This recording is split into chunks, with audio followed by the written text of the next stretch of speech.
Welcome बच्चे लोगों, आप सबका जो अकाउंटेंसी में, हमारी हिस्ट्री में, हमारी ज्योग्राफी में जो इतना बढ़िया ज़बरदस्त रिस्पांस आया है, उसके लिए मैं आशिक लोन जॉब्स अड्डा का डायरेक्टर आपका वेलकम करता हूं, थैंक यू बोलता हूं आप बच्चों को।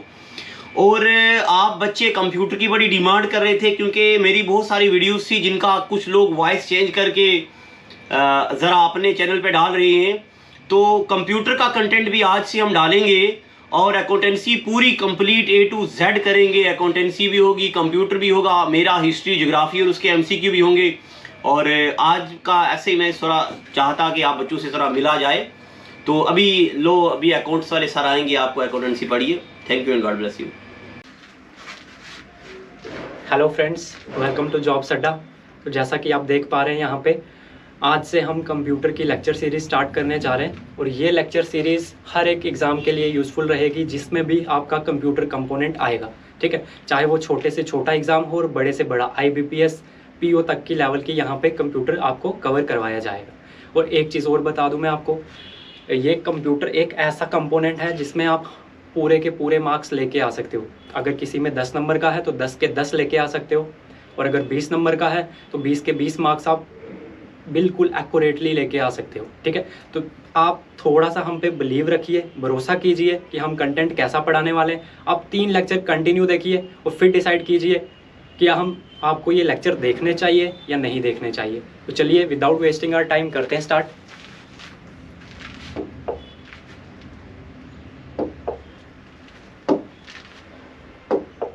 तो देखिए, सबसे पहले हम पढ़ लेते हैं कंप्यूटर।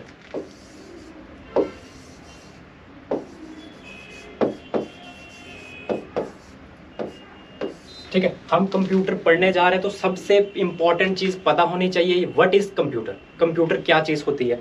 तो कंप्यूटर एक इलेक्ट्रॉनिक डिवाइस होता है। क्या होता है? Computer is an electronic device. क्या होता है? एक इलेक्ट्रॉनिक डिवाइस होता है जो क्या करता है? That takes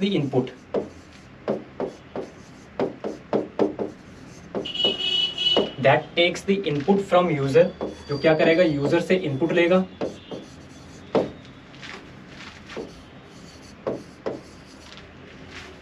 that takes the input from user. Input लेने के बाद उसको क्या करेगा? प्रोसेस करेगा।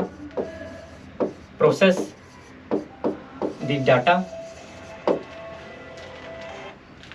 The data and generate the desired output.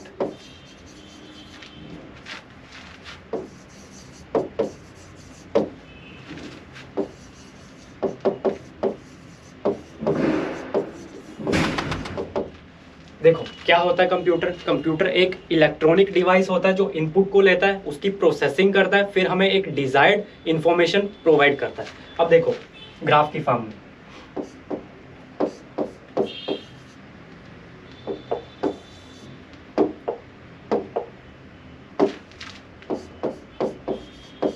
ये हमने कंप्यूटर को इनपुट दी। ठीक है, ये कंप्यूटर को हमने इनपुट दी। अब कंप्यूटर क्या करेगा? इसकी प्रोसेसिंग करेगा। क्या करेगा? इसकी प्रोसेसिंग करेगा। प्रोसेसिंग करने के बाद हमें क्या प्रोवाइड करेगा? आउटपुट देगा। एक आउटपुट देगा। एक चीज और इंपॉर्टेंट आती है कि जो हम रा फॉर्म इनपुट की फॉर्म में देते हैं कंप्यूटर को, उसको क्या बोला जाता है? तो उसको डाटा बोला जाता है। क्या बोला जाता है? डाटा बोला जाता है। और जो फर्निश्ड फॉर्म होगी, जो प्रोसेस्ड फॉर्म होगी, उसको क्या बोला जाता है? इंफॉर्मेशन बोला जाता है। क्या बोला जाता है? इंफॉर्मेशन। ठीक है, जो आप इनपुट पे दे रहे हो वो क्या होगा? डाटा, और जो आपको आउटपुट पे मिलेगा वो क्या होगी? आपकी इंफॉर्मेशन। ये रा फॉर्म होगी और ये वाली फर्निश्ड फॉर्म या प्रोसेस्ड फॉर्म। यही डिफरेंस होता है डाटा और इंफॉर्मेशन के बीच में। ठीक है, आई होप आपको ये कंप्यूटर की डेफिनेशन क्लियर हो चुकी है अब। ठीक है, तो इसको रब कर देते हैं। आप पॉज करके इसको नोट डाउन कर लीजिए।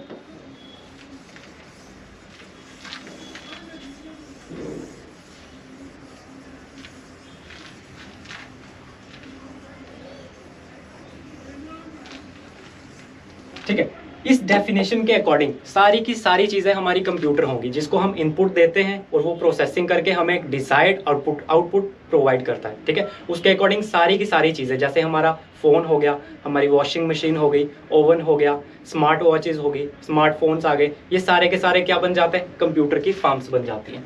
अब हमने अभी कंप्यूटर की डेफिनेशन पढ़ी, ठीक है। अब उसके बाद आते हैं कंप्यूटर की फुल फॉर्म क्या होती है। COMPUTER। दोस्तों, जो कंटेंट आपको यहाँ पे पढ़ाया जाएगा, अगर आप वो A से Z तक देख लेते हो कंटिन्यूटी में, तो इसकी एश्योरेंस मैं देता हूँ आपका एक भी क्वेश्चन गलत नहीं होगा, आपका एक सिंगल क्वेश्चन भी गलत नहीं होगा, इसकी एश्योरेंस मैं देता हूँ, अगर आप दिल से इन सारे लेक्चर्स को फॉलो कर लेते हो तो। ठीक है, और साथ साथ इनके नोट्स बनाते चलिए। ठीक है, कंप्यूटर की फुल फॉर्म क्या होगी। C से कॉमनली, C से कॉमनली, O से operating,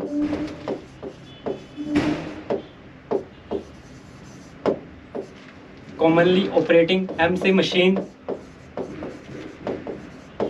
commonly operating machine, particularly, used for technical education,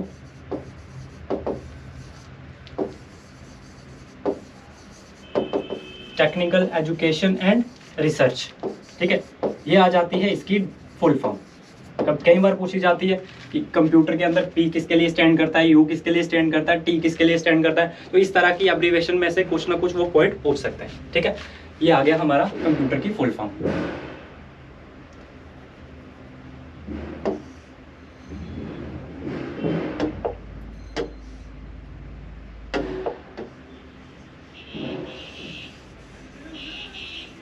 अब आते हैं इंपॉर्टेंट चीज, फादर ऑफ कंप्यूटर किसको बोला जाता है। ये सारी की सारी बेसिक चीजें लग रही होंगी आपको, क्योंकि आपने पढ़ी हुई है। ठीक है, हम ग्राउंड लेवल से चल रहे हैं, स्टेप बाय स्टेप। आपको खुद लेवल का पता चल जाएगा अगर आप 3 क्लासेस कंटिन्यूटी में फॉलो करते हैं। 3 क्लासेस अगर कंटिन्यू देख रहे हो आप, आपको लेवल का खुद ऑटोमेटिकली पता चल जाएगा। ठीक है,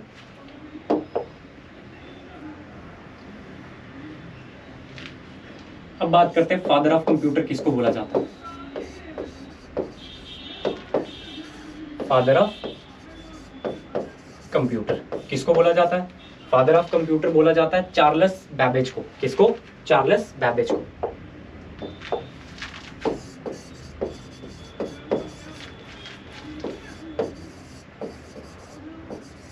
चार्ल्स बैबेज को फादर ऑफ कंप्यूटर बोला जाता है। क्यों बोला जाता है? इसने 2 मशीन्स इन्वेंट करी थी। कौन कौन सी?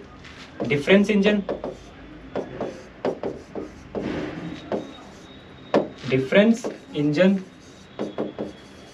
और दूसरा एनालिटिकल इंजन।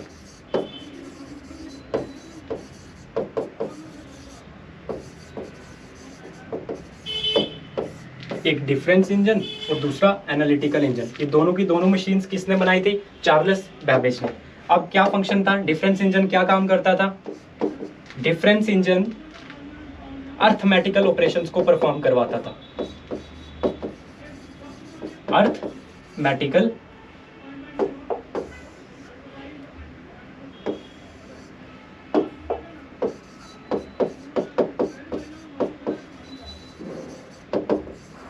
Arithmetical operations. अब ये अर्थमेटिकल ऑपरेशंस क्या वाला है? ठीक है, अर्थमेटिकल ऑपरेशन में आ जाता है प्लस, माइनस, मल्टीप्लिकेशन और डिवीजन। ये सारे के सारे ऑपरेशन किसकी कैटेगरी में आ जाते हैं? अर्थमेटिकल ऑपरेशन की कैटेगरी में। जो ये ऑपरेशन परफॉर्म करवाता था वो डिवाइस कौन सा था? Difference engine. अब आते हैं एनालिटिकल इंजन के ऊपर। एनालिटिकल इंजन, ठीक है, एनालिटिकल इंजन का क्या काम था? लॉजिकल ऑपरेशंस को परफॉर्म करवाना। कौन से ऑपरेशन?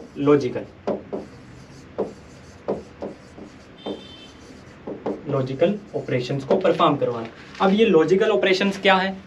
क्या होते हैं ये लॉजिकल ऑपरेशन?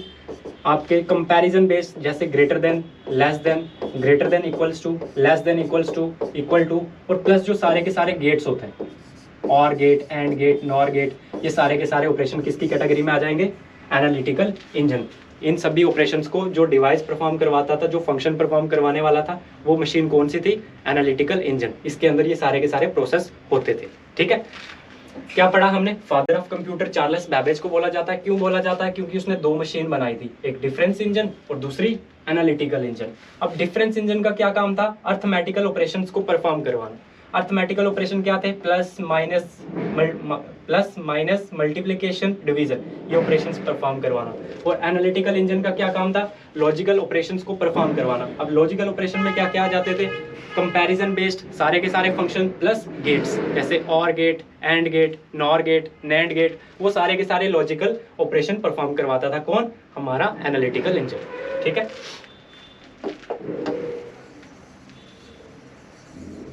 अब दोस्तों बताइए मुझे, ये तो आ गया फादर ऑफ कंप्यूटर। ठीक है, अब फादर ऑफ मॉडर्न कंप्यूटर किसको बोला जाता है?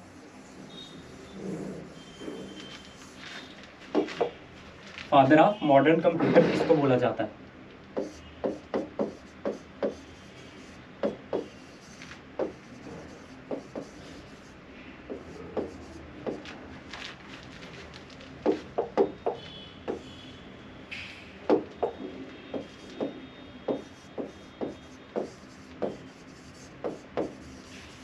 फादर ऑफ मॉडर्न कंप्यूटर किसको बोला जाता है?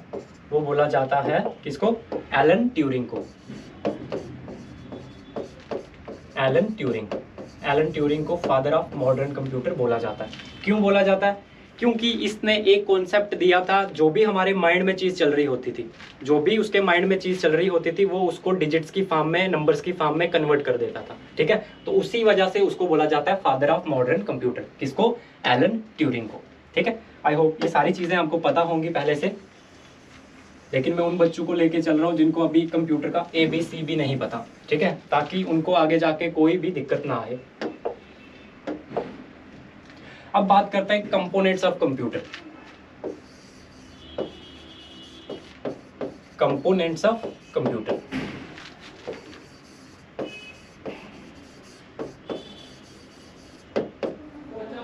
कंप्यूटर किन किन चीजों से मिलके बनता है? ठीक है, मेनली कंप्यूटर के कितने कंपोनेंट्स माने जाते हैं? दो, एक हार्डवेयर एंड दूसरा सॉफ्टवेयर। इन दोनों के कॉम्बिनेशन से ही हम कोई ना कोई फंक्शन परफॉर्म करवाते हैं। लेकिन थर्ड एक और होता है, ह्यूमन वेयर।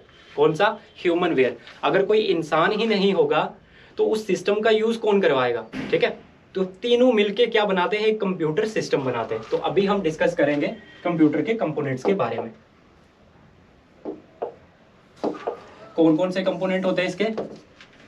3 कंपोनेंट। एक आ गया hardware,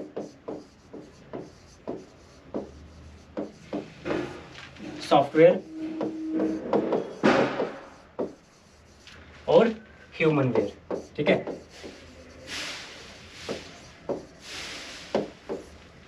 hardware, software and human ware. अभी आप इन दोनों के बारे में पढ़ोगे। ठीक है, बाद में हम आएंगे ह्यूमन वेयर के ऊपर, जो उसका यूजर है। ठीक है, अब ये जो हार्डवेयर होता है, ये क्या होता है? What is hardware? कंप्यूटर के वो कंपोनेंट्स जो फिजिकल फॉर्म में होते हैं, जिनको हम टच कर सकते हैं, रिपेयर कर सकते हैं। जिनको हम टच कर सकते हैं, रिपेयर कर सकते हैं, वो सारे के सारे किसकी कैटेगरी में आ जाते हैं? हार्डवेयर की कैटेगरी में। और सॉफ्टवेयर में क्या क्या आ जाता है? सॉफ्टवेयर में आ जाता है वो कंपोनेंट्स जिनको हम टच नहीं कर सकते, देख नहीं सकते। ठीक है, जिनको हम ना ही टच कर सकते हैं ना ही देख सकते हैं, वो सॉफ्टवेयर की कैटेगरी में आ जाते हैं। तो हार्डवेयर को टेंजिबल कंपोनेंट भी बोला जाता है। हार्डवेयर को टेंजिबल कंपोनेंट्स भी बोला जाता है, या फिर फिजिकल कंपोनेंट्स।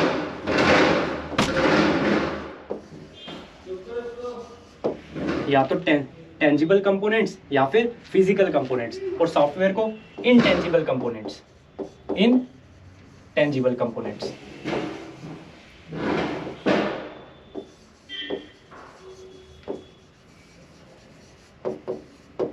इनको आप छू नहीं सकते और इनको आप छू सकते हो। ठीक है, अब हार्डवेयर की कैटेगरी में क्या आ जाएगा और सॉफ्टवेयर की कैटेगरी में क्या आ जाएगा? सपोज करो मैं आपके सामने खड़ा हूँ। ठीक है, ये जो आपको मेरा सामने आपको जो दिखाई दे रहा, मैं दिखाई दे रहा हूँ, मैं क्या आ गया? हार्डवेयर।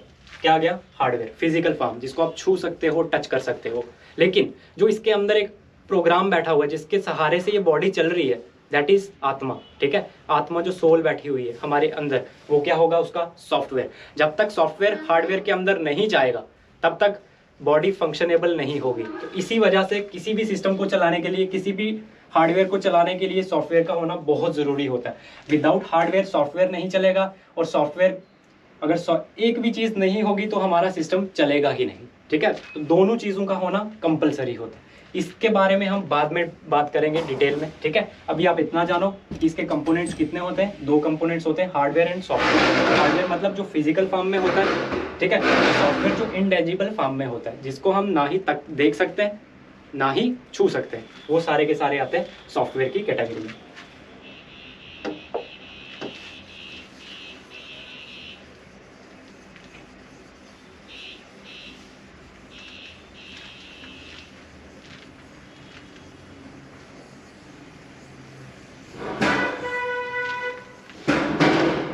ठीक है दोस्तों, अब आते हैं इसकी कैरेक्टरिस्टिक्स के ऊपर कि कंप्यूटर हम यूज़ तो कर रहे हैं, लेकिन इसके बेनिफिट्स क्या क्या हैं, इसके फीचर क्या क्या हैं, क्यों हम यूज़ कर रहे हैं डेली लाइफ में इसका, ठीक है। तो ये चीज़ें हम भी हमें पता होनी चाहिए, फीचर्स या फिर कैरेक्टरिस्टिक्स। अब फीचर लिख लो,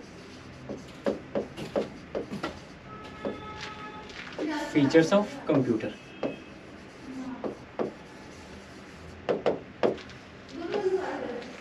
क्या क्या फीचर्स होते हैं कंप्यूटर के, देखते जाओ वन बाय वन।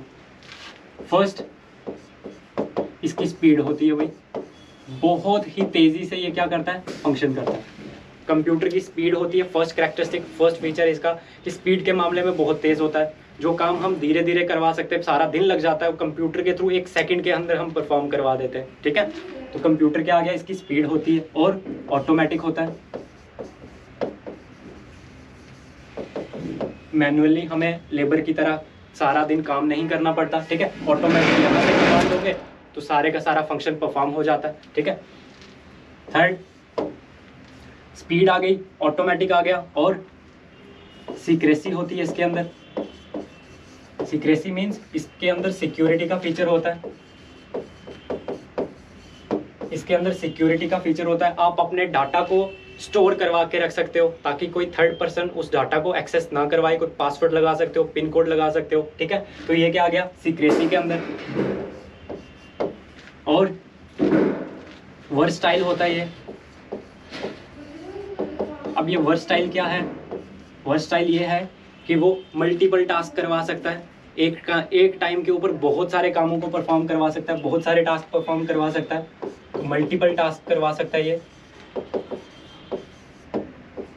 ठीक है।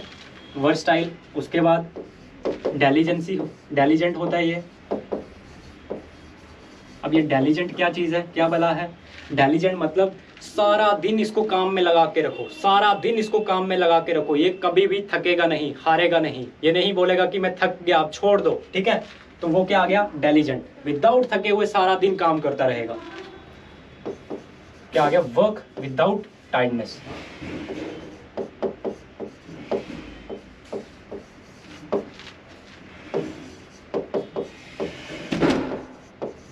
Work without tiredness. तो ये आगे इसके फीचर। और क्या होगा, एक्यूरेसी, ठीक है। क्या होगा, एक्यूरेसी। एक्यूरेसी के अंदर क्या आएगा कि कंप्यूटर कभी भी गलत आउटपुट हमें नहीं देगा। शर्त ये होनी चाहिए कि जो हम इनपुट उसको दे रहे हैं वो सही होनी चाहिए। अगर इनपुट गलत चली गई तो उसी के अकॉर्डिंग वो प्रोसेसिंग करके रिजल्ट भी हमें, इंफॉर्मेशन भी हमें गलत ही देगा, ठीक है। तो और एक्यूरेसी में क्या आ जाएगा, एक गीगो कंसेप्ट आ जाएगा, GIGO। गीगो क्या होता है, फुल फॉर्म कई बार पूछी गई है एग्जाम में। Garbage in garbage out, garbage in garbage out. क्या मतलब होता है इसका, गार्बेज इन गार्बेज आउट मतलब गार्बेज होता है कूड़ा करकट। अगर कूड़ा करकट दोगे उसको तो बदले में भी वो कूड़ा करकट आपको लौटाएगा, ठीक है। वही कहा मैंने कि एक्यूरेसी कब होगी, जब आप इनपुट सही दोगे। इनपुट सही दोगे तभी जाके आपको आउटपुट भी सही मिलेगी। इनपुट गलत दे दी तो उसी के बदले प्रोसेसिंग के टाइम आपको गलत आउटपुट प्रोवाइड करेगा। तो यही होता है हमारा एक्यूरेसी के अंदर। और क्या होगा इसका फीचर, इसके अंदर बहुत स्टोरेज होती है, ठीक है। ह्यूमन माइंड की इतनी कैपेसिटी नहीं होती कि इतना सारा डाटा वो याद रख सके, लेकिन कंप्यूटर के अंदर स्टोरेज होती है बहुत सारी, टीबी के हिसाब से बहुत सारा डाटा आप उसके अंदर कलेक्ट करवा के रख सकते हो। जब आपको जरूरत पड़ेगी आप उस डाटा को रिट्रीव करवा के ला सकते हो, ठीक है। तो ये भी क्या है, उसका एक फीचर है। तो ये सारे के सारे हमने उसके फीचर्स पढ़े, उसके कैरेक्टरिस्टिक्स पढ़े, क्या क्या कंप्यूटर के कैरेक्टरिस्टिक्स होते हैं, क्या क्या खूबियां हैं उसकी, ठीक है। क्या क्या थी? स्पीड, ऑटोमेटिक होता है, सीक्रेसी, सिक्योरिटी का फीचर होता है उसके अंदर, वर्सटाइल, मल्टीपल टास्किंग करता है, ठीक है, मल्टीपल टास्क परफॉर्म करता है ये, डेलीजेंट, वर्क विदाउट टायर्डनेस, बिना थके हुए सारा दिन काम करता रहता है, ठीक है, ये नहीं बोलेगा मैं थक गया अब छोड़ो मुझे। उसके बाद एक्यूरेसी में क्या आ जाएगा? एक्यूरेसी में शर्त होनी चाहिए कि आप जो इनपुट दे रहे हो वो सही होनी चाहिए, इनपुट गलत चली गई तो उसके अकॉर्डिंग आउटपुट भी आपको क्या मिलेगी? गलत ही मिलेगी, ठीक है। और लास्ट आ गया हमारा स्टोरेज मतलब उसके अंदर बहुत सारी कैपेसिटी होती है, वो डाटा को स्टोर करवा के रख सकती है, ठीक है। आई होप ये सारी चीजें आपकी क्लियर हो चुकी हैं। अब मैं उम्मीद करता हूँ आप साथ साथ नोट्स बना रहे होंगे, ठीक है। अगर आप चाहते हैं आप कंप्यूटर को अच्छे से पढ़ो, दिल से पढ़ो, कोई भी चीज आपकी छूटे ना, तो साथ साथ नोट्स बनाते रहिए और रिवाइज करते रहिए। अब आते हैं इसकी लिमिटेशंस के ऊपर। ये तो पढ़ी हमने उसकी खूबियां, ठीक है। अब उसकी कमियां पढ़ते हैं, क्या क्या कमियां हैं हमारे कंप्यूटर की। लिमिटेशंस ऑफ कंप्यूटर क्या होंगी इसकी लिमिटेशंस, तो वन बाय वन इसके बारे में भी डिस्कस करते हैं, ठीक है। फर्स्ट, इसके अंदर थिंकिंग नहीं होती। क्या? इसके अंदर थिंकिंग नहीं होती, ये सोच नहीं सकता, ठीक है। थिंकिंग की एब्सेंस होती है इसके अंदर, ये कोई भी काम सोच के नहीं करता। इसके अंदर जैसी प्रोग्रामिंग हो रखी होगी उसी के अकॉर्डिंग आपको क्या करेगा? प्रोसेसिंग करके एक रिजल्ट देगा, ठीक है। तो ये अपनी मर्जी से थिंक नहीं कर सकता, सोच नहीं सकता। उसके बाद इसके अंदर नेचुरल इंटेलिजेंस नहीं होती, नेचुरल इंटेलिजेंस नहीं होती। नेचुरल इंटेलिजेंस भी इसके अंदर नहीं होती, लेकिन आर्टिफिशियल इंटेलिजेंस होती है। अब आर्टिफिशियल इंटेलिजेंस और नेचुरल इंटेलिजेंस के अंदर क्या डिफरेंस होता है? आर्टिफिशियल इंटेलिजेंस मतलब जो बाहर से आप इंटेलिजेंस उसके अंदर फीड करवा देते हो, प्रोग्रामिंग कर देते हो, उसी के अकॉर्डिंग वो रिस्पॉन्ड करता है, वो आगे आर्टिफिशियल इंटेलिजेंस। जैसे रोबोट होता है, उसको आप हेलो बोलते हो तो वो आगे से हाय बोलता है, ठीक है। तो वो आ गई आर्टिफिशियल इंटेलिजेंस। और नेचुरल इंटेलिजेंस जैसे हमारे अंदर होती है, हमारे अंदर सेंटिमेंट्स होते हैं, इमोशंस होते हैं। दुखी में कोई दुख आ गया तो हम उदास हो जाते हैं, ठीक है। कोई खुशी मिल गई तो हम खुश हो जाते हैं। तो वैसी इसके अंदर नहीं होती चीजें, ठीक है। नेचुरल इंटेलिजेंस नहीं होती। थर्ड, ये सेल्फ डिसीजन नहीं ले सकता, ये सेल्फ डिसीजन नहीं ले सकता, ठीक है। जैसा प्रोग्राम किया होगा उसी के अकॉर्डिंग लेगा, अपनी मर्जी से नहीं ले सकता, जैसे हम सोच विचार करके कोई डिसीजन लेते हैं। तो ये सारी की सारी क्या होती हैं? इसकी ड्रॉबैक्स, इसकी लिमिटेशंस, मशीन की, कंप्यूटर की ये आ गई उसकी ड्रॉबैक्स, ठीक है। आई होप ये सारी चीजें बेसिक थी, आपको पता भी होंगी, नहीं भी पता तो आप अब सीख चुके हो इन चीजों के बारे में। अब आपको आगे किसी भी पॉइंट के ऊपर दिक्कत नहीं आने वाली, ठीक है।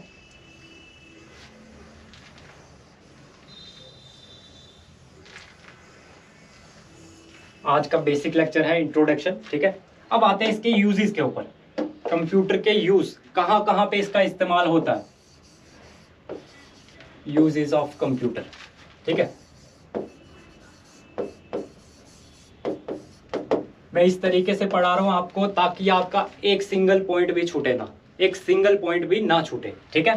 तो उस हिसाब से आप कंटेंट भी देख रहे हो, कैसा कंटेंट प्रोवाइड करवाया जा रहा है यहाँ पे। अभी ये फर्स्ट क्लास है, इंट्रोडक्शन क्लास, तो इंट्रोडक्शन के अंदर उसके बेसिक के बारे में पढ़ेंगे, ठीक है। जैसे जैसे हम स्टेप बाय स्टेप आगे मूव करेंगे, आप खुद इसका लेवल देखते जाइए और कंपेयर कर लीजिएगा। मार्केट के अंदर जो भी बुक्स कंप्यूटर की आ रही है सारी की सारी चेक कर लो। अगर ऐसा कंटेंट किसी एक बुक के अंदर आपको मिल जाता है, अगर ऐसा कंटेंट किसी भी बुक के अंदर आपको मिल जाता है तो तब बोलिएगा, ठीक है।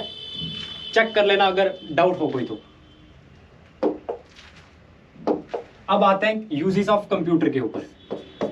पहला यूज, कहां कहां पे इसका यूज होता है, ठीक है।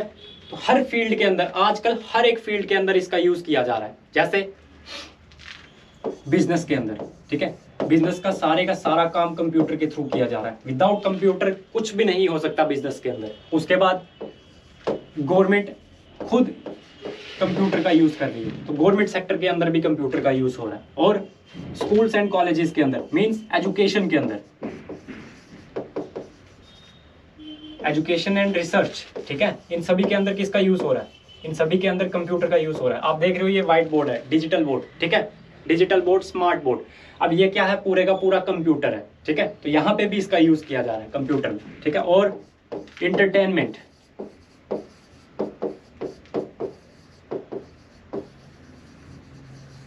एंटरटेनमेंट के अंदर भी कंप्यूटर का बहुत बड़ा यूज किया जा रहा है। आप मूवीज वगैरह देखने जाते हो, पीवीआर वगैरह में जाते हो, तो वहां पे क्या होता है, कंप्यूटर ही तो है जिसके थ्रू आप स्क्रीन के ऊपर जो वो सब देख पा रहे हो, तो वो सारे के सारे क्या है, कंप्यूटर। हर फील्ड के अंदर इसका यूज किया जा रहा है। और साइंटिफिक रिसर्च के अंदर, ठीक है, साइंटिस्ट सारे के सारे कंप्यूटर का यूज करते हैं। साइंटिफिक रिसर्च के अंदर कोई सैटेलाइट लॉन्च करवानी है, कोई मिसाइल लॉन्च करवानी है, तो सारे का सारा वर्क किसके थ्रू किया जा रहा है, कंप्यूटर के थ्रू, ठीक है। और वेदर फोरकास्टिंग वगैरह, ठीक है, मौसम के बारे में पहले से जान लेना, वहां पे भी कंप्यूटर का यूज किया जा रहा है। वेदर फोरकास्टिंग में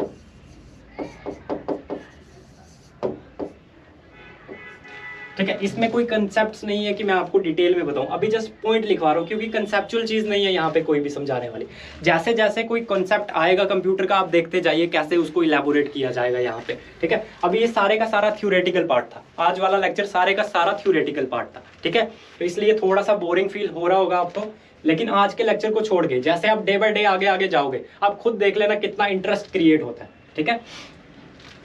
वेदर फोरकास्टिंग में हो गया, और मिलिट्री इसका यूज करती है, डिफेंस यूज करती है, ठीक है, डिफेंस वाले कंप्यूटर का यूज करते हैं, और भी बहुत सारी हर फील्ड के अंदर यूज किया जा रहा है। तो एक्सेट्रा इन सभी के अंदर किसका होता है, कंप्यूटर का यूज होता है। ये वो पॉइंट्स थे दोस्तों जो हर एक बच्चे को कहीं ना कहीं पता ही थे, ठीक है, लेकिन फिर भी मैंने कोशिश करी है कि आपको जीरो लेवल से स्टार्ट करवाया जाए। जो बच्चे आज फर्स्ट टाइम ये लेक्चर देख रहे हैं कंप्यूटर का, जो चाहते हैं अपने कंप्यूटर को स्ट्रॉन्ग करना चाहते हैं, ठीक है, तो ये लेक्चर स्पेशली उन्हीं के लिए बनाया गया, ठीक है।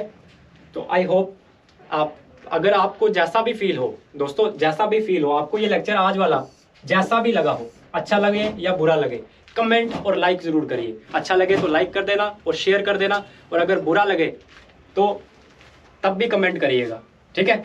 आज के लिए काफ़ी है, ओके, थैंक यू।